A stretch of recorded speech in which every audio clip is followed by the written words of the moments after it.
everybody. My name is Bonnie Squires, and I'm the host of Bonnie's Beat. I've been doing this for 20 years now at Radnor Studio 21. We like to bring you people who are doing interesting things in the community, whether it's charity, whether it's athletics like Villanova basketball, yay, or whatever is happening in academia.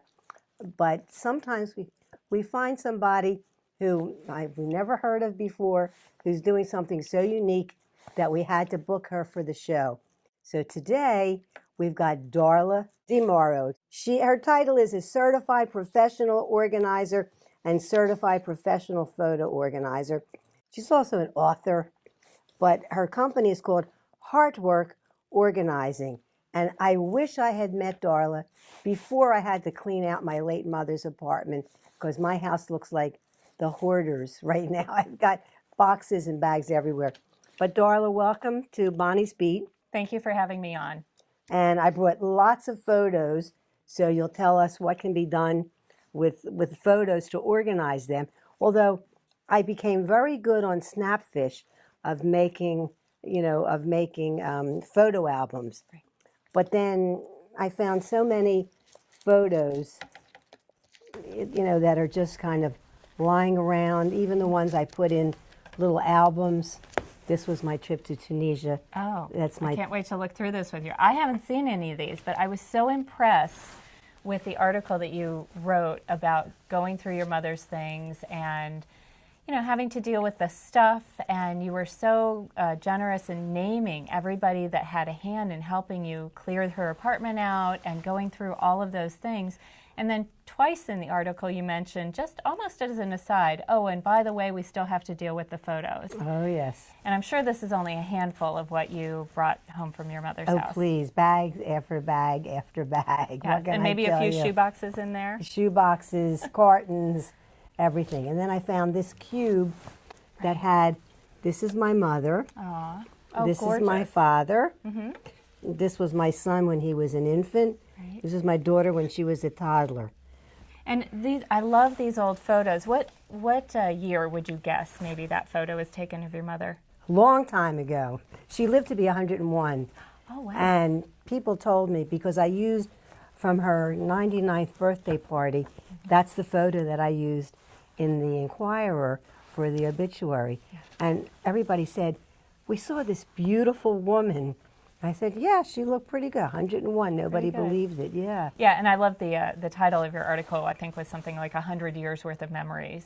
Oh, yes. So, and that's, I'm sorry to hear that you had to go through that and that you're still really putting together her things and now assimilating them into your household. But really, it's pretty common, right? We're all going to go through this. The old saying, none of us gets out of this alive.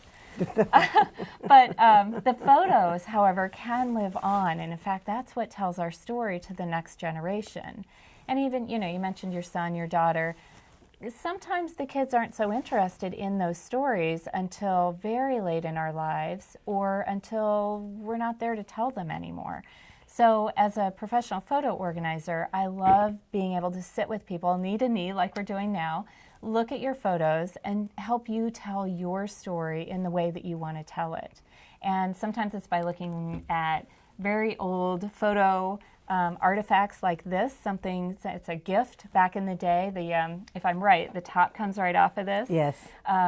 This isn't something that we would go out and make for somebody today, but it's something that almost everybody had on their desk in the 1970s, And then everybody, of course, has albums. And so everybody who loses somebody, who loses family members, they're going to have a batch of old albums. And the question is, what do we do with them? How do we make sense of a lifetime of photos? And you might already be struggling with a lifetime of your own photos, and then That's true. And then you take on I like to take pictures. Yeah, and then you take on your parents, sometimes it's aunts and uncles photos that come to us as well, sometimes grandparents' photos.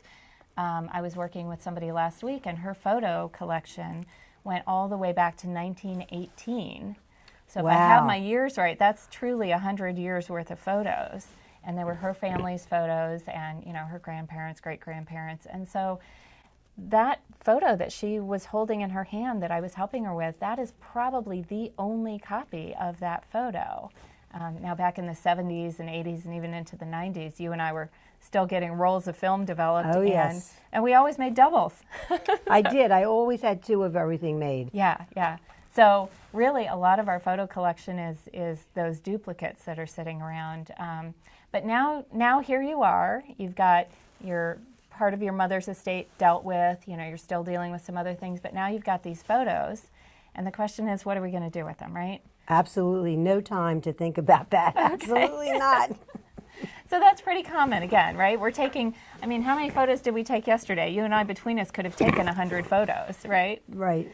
So, and just getting ready for the show, we probably took 50 photos, you know, snapping just the promos. And I mean, just, it's pretty common today. We might have taken photos of our lunch today where your mother would have never done that, right? No. I never saw her hold a camera, as a matter of fact. My father was the one. He would take movies when we were kids. Mm-hmm. And then, I don't know if he ever had a still camera or not, but he was very fond of taking movies. Yeah. So that's something interesting in the generations and in the years since the camera has gotten into, you know, standard families, right? There was a time when families didn't own a camera. They all went to a photographer to get the portrait taken. Right. And then over time, as cameras entered into the family life, it was generally the man who ran the camera, whether it was a movie camera or a still camera. So for a long time, that was the case.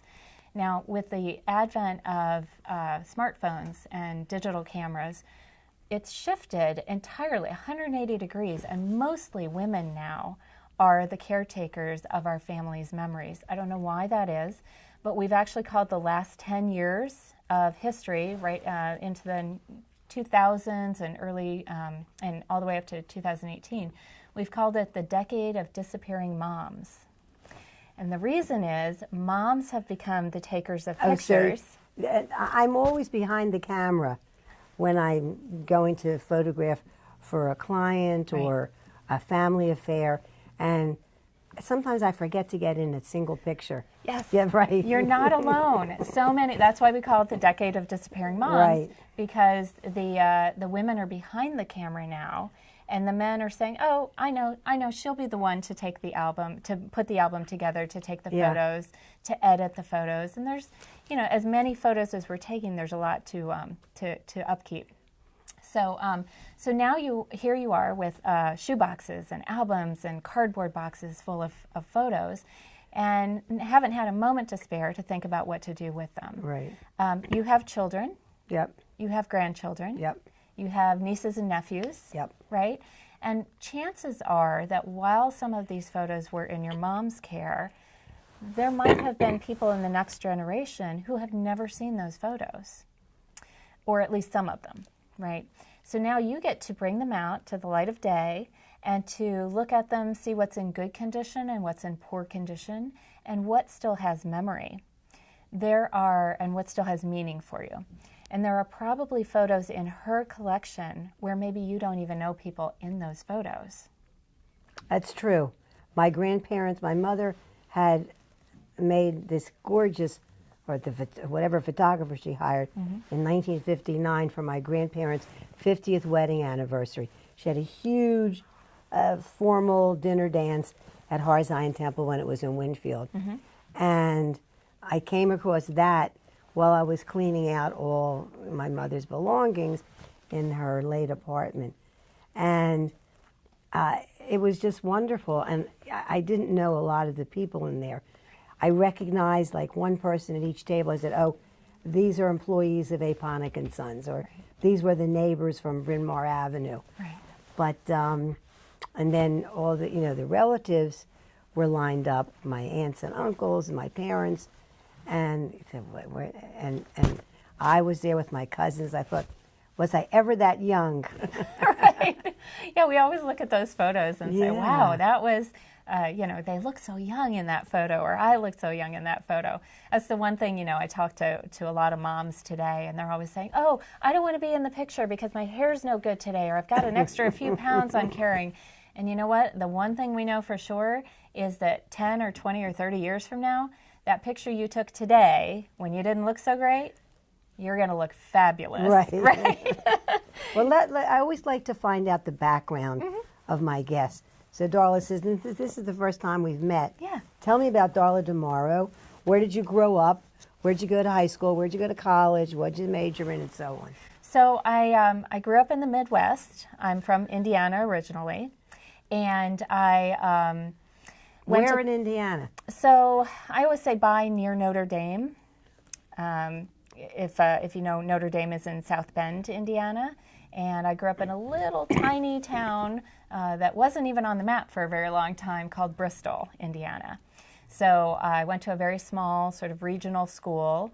Here on the main line, we go from town to town to town to town, right? Well, where I grew up, you went from town to cornfield, town to cornfield, town to cornfield. So it always took longer to get places. Did your parents have a farm? No, thank God. We didn't live on a farm back then. For a while, they owned horses after I left home, but that's another story. Oh. So yeah, I grew up out in the sticks and moved here, got married, moved here, went to Temple University. And, I worked at Temple for years under Peter Leocoris. Okay. Yeah. The Leocoris Stadium, don't they have? Right, Yeah. Leocoris. Where they play basketball is the Leocoris Okay. Center, yeah. Gotcha. Well, I was actually married and working full-time when I came here to get my MBA from Temple. And I've been here ever since, about 25 years. Where'd you go to undergraduate school? Undergrad, I went a whole bunch of places, but I eventually... They threw you out of all of them, right? Right, exactly. Couldn't stick. No, I was moving around at that point in my life when I was younger. And I did get my undergraduate degree from Old Dominion University in Virginia. So I came from Virginia to here to go to grad school, got married, have lived in Wayne now for the past 10 years. And, we chose Wayne. We specifically love the main line and Wayne. And so we were living in New Jersey for a short time before we moved to Wayne. So if anybody calls me, I still have a New Jersey cell phone number. That's never got around to changing it. What did you major in college? English. Majored in English. And did you teach, or what did you do with an English degree? So Old Dominion had this really interesting degree program that was English for business people. So it was English as professional writing. And so it wasn't literary, it wasn't preparing to teach or anything like that. It was really preparing you to go into the business field. So that's what I did, and I spent a dozen years at a large telecom company that you would certainly recognize if I cared to say it, and got some great business experience there. And then a dozen years into that career, had a chance to leave and start my own business, and that's what I did. That's where HeartWork Organizing came from. And people always ask me about the name. So HeartWork Organizing, the name. That's H-E-A-R-T. Yes. Well, I suspect H-A-R-D also applies. Well, that's actually where it came from. When I left my corporate position, I pulled my team together and I said, I wish for you that you would be able to do work from the heart and not just, hard work that is sort of corporate nose to the grindstone, hamster wheel kind of work. So that's where that came from. That name kept rattling around in my head. And I said, if I'm going to build a business from the ground up, I want it to be something that touches people's hearts and that I just enjoy doing more than anything else. And that has how it's been working out for the last 13 years. And we're grateful for it. You can't just put out a shingle that says, come to me, I'll help you organize your life. I mean, how did people find out about you? How did you start? Did you max out all your credit cards? Were you married at the time? Did your husband fund you, your parents? Well, oddly enough, I kind of did start out almost from nothing. The real story is I was getting HGTV from Comcast kind of as an accident. I hadn't ordered it. They had delivered it. What is HDTV? HG, Home and Garden TV. HGTV. Mm-hmm. And it's very, some of your viewers will probably recognize it. And I just really got sucked in. It's sort of everything do-it-yourself, DIY. Every show on there is a transformation from an ugly duckling room to a beautiful room, or a yard or a house. I only watch things with a plot. I don't watch any of these other reality shows, I call Right, them. you're right. It is a reality channel, but every plot is the same. Every plot goes from this is the before and now look at the after. And so I lived at that time, I lived in a small town in New Jersey that every house was an old Victorian, and every house had renovations going on, and the doorknobs were falling off, and people had a hard time hanging pictures on the wall because they were all plaster walls, not drywall. And so how I got started was my neighbors were calling me time after time saying, hey, can you come help me put my new doorknob on, or can you come help me hang a picture in the right place? And so I was the gal that did that. And before I knew it, I had left my company, left my corporate job, and had started a company helping people to organize. Were you married at the time? I was. And you did this with your husband's blessings? Oh, absolutely. What does your husband do? He works for a pharmaceutical distributor, so one of the larger companies in the area, and we were, we were both working sort of 8 to 8, very long hours, and so I loved going into people's homes and helping them pick out colors, and How'd you find your first client? Oh gosh, my first client was a very good friend of mine named Marie, and she had all these ideas for her house but had no idea how to make things happen. And so she would call me over and say, I just need a picture hung, or I'm thinking of painting my bathroom. Can you help me pick out my color? Or, I need to hide something in my kitchen. I'm thinking of putting it maybe behind a little curtain. Can you help me do that? And so I did all the time. And I did it just for fun, of course, at first, right? Everybody does that. Oh, I would do that for fun. And she said to me one day, now look, you're a smart girl. You need to start taking payment for your services. And it hadn't really occurred to me, right? I just loved what I was doing.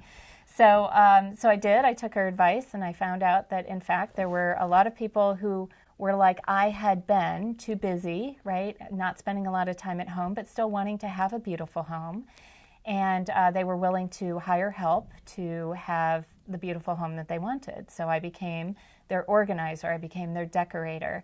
And of course I went and got training and had come out of a corporate environment where I knew running a business professionally was what was going to matter to people, and was what was going to open the doors, and what was going to make sure that I could be in business for a very long period of time. Because one of the saddest things is when you find somebody who's really of value and helpful to you in your home, and then you go back the next year and you find out they're not in business anymore. I have to tell you, the way that I found out about Darla, she's a very smart cookie. I write every week. I have a column in the Mainline Times, and I wrote a column about going through everything my mother owned, 101 years, 100 years worth of memories, and having to sort stuff for the auction house, for 1-800-GOT-JUNK, for Green Drop, etc. And the article was published, and Darla DeMorrow, whom I had never heard of before, sent me this beautiful email and told me what she did and how much she appreciated my article. And I emailed her back. I said, I'd love to interview you on my Radnor Studio 21 show, Bonnie's Beat. So here she is, yes. Well, and thank you for doing that.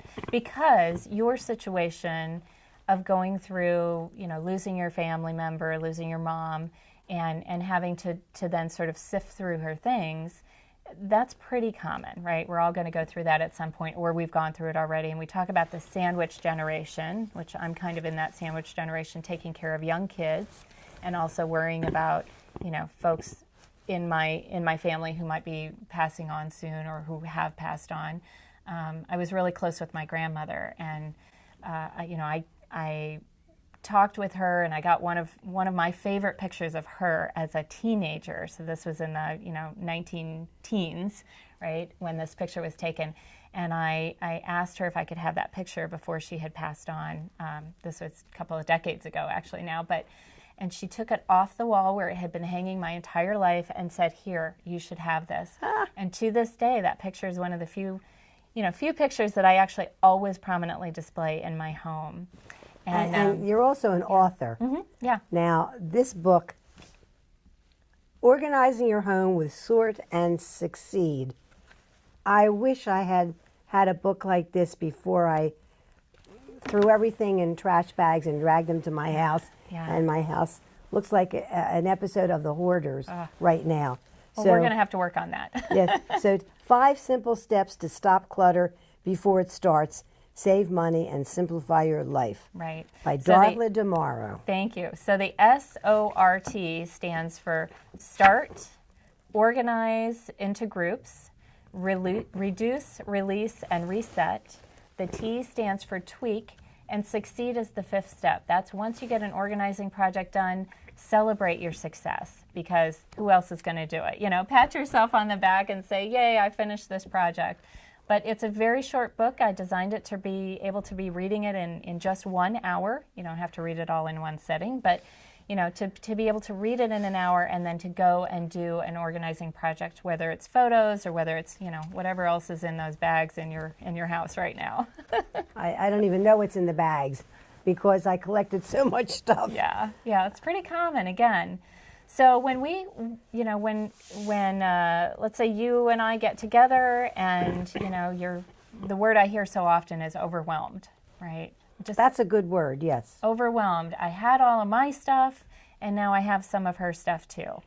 And so what we do is we sit down and always ask you what your goal is. Sometimes people will tell me, well, my goal is to tell her story in a way that then I can pass down to the grandkids and the great-grandkids. Or to, you know, my goal is to tell a story of all the trips, wonderful trips that we took when we were growing up. Or to, you know, just show how loving our family was. Or sometimes, you know, let's be honest, not everybody has a loving, stable home life. And so maybe the story is just to tell, you know, my young life and how we got through those early days. Or it could be anything, right? Could be to tell the story of your son, and then maybe to tell a different story of your daughter, and maybe make sure those get passed down.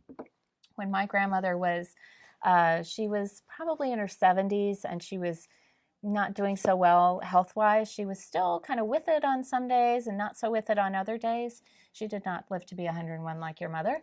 But before she got really bad, I went home to Indiana, and I asked my dad if he would support me and help me get my grandmother with the 2 remaining living sisters. And I asked them to tell their story of when they were young.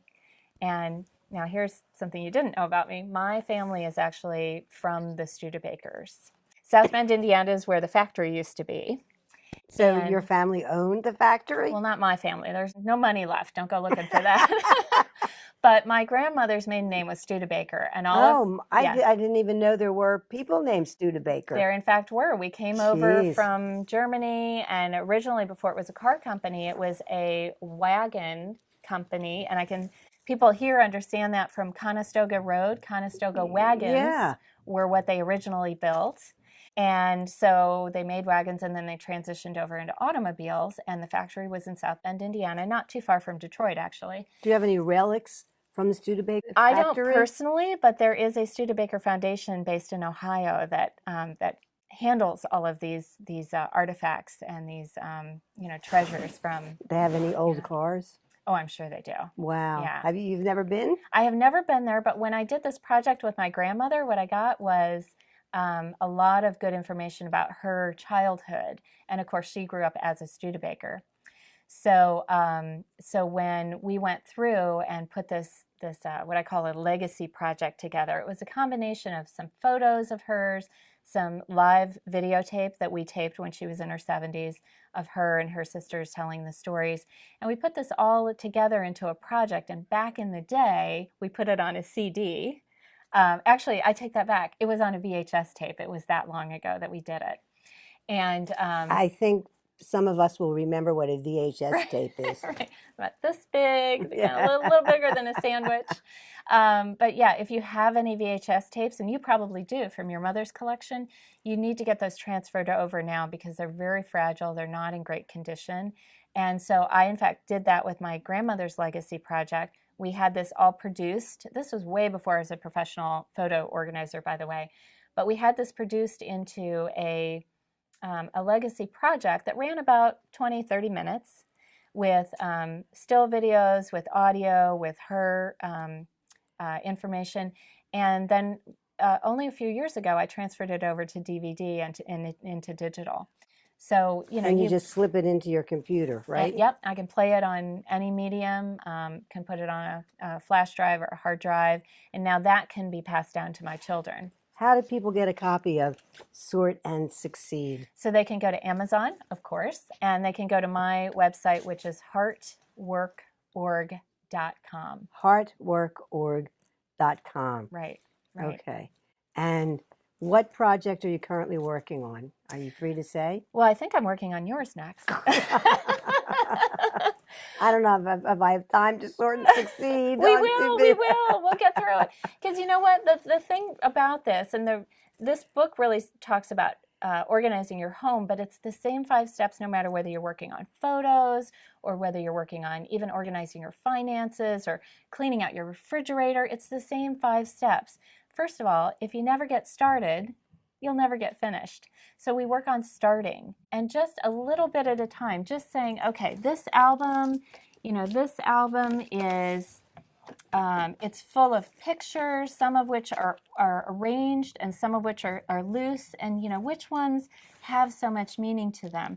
And actually, if I can share with you, there's some pictures in here with people. We always look for the pictures with people, right? That's my husband and his mother in Tunisia, and my father-in-law in Tunisia, and me on one of my many trips to Tunisia. That's so lovely. Yeah, it's a beautiful country. This picture, while it's beautiful, doesn't have any people in it. So, and I can't read that. You might be able to. It says Parc Temple des Eaux. Okay. Well, Parc Temple des Eaux I can read. The other one, not so much. But no, I can't read Arabic. Okay. I'm fluent in French. So if we were to pass this down, let's do a little thought exercise here, and we were to think of the 3rd generation, not you, not your kids, not your grandkids, but the ones coming after them. Which pictures would you want these people to absolutely see? And now here's something to think about. You and I sitting here today, we have a challenge that nobody in history has ever had. We are the first generation in history to go from having not enough photographs to tell our story, like my great-grandmother. Yeah. She maybe had a handful of photographs. Maybe they all fit in one box, right? Yeah. We're the first people in history to go from having not enough to tell our story to now we have to edit our collection to be able to tell our story, because our kids don't want.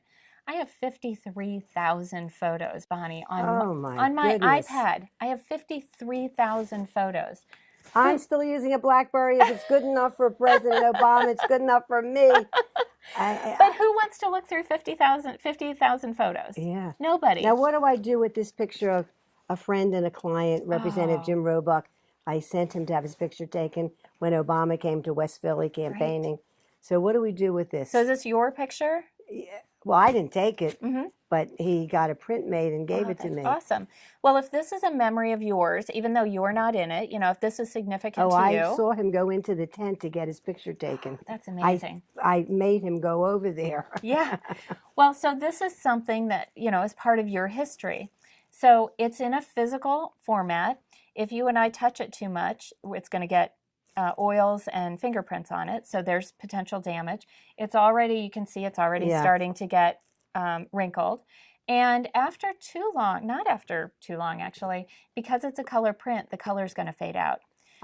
Now, depending on how it was processed and when it was made and the kind of paper that it's on, it might fade out in a couple of years, or it might be good for 100 years. You and I don't know just looking at this. But what we do a lot of is we will take a collection like this and we will create the digital print then that comes that can then go back to your device, whatever it is that you have, whether it's an iPad or just a computer or just a phone. And we want to get these photos into some place that you can actually look at them. So not you with your BlackBerry, Bonnie, sorry to say, but everybody else. Oh, I can take pictures with my BlackBerry. I have. Okay. And I can look at them, but I see friends with iPads. To me, I would have to have an engineering degree to have an iPad. Right. Anyway, our guest today has been Darla DeMorrow, and she's so smart. I wish I had talked to her before I cleaned out my mother's apartment. Anyway, thank you, Darla, so much. Thank you for having me on. Sort and Succeed on Amazon. And we'll see you next week. You are watching Radnor Studio 21,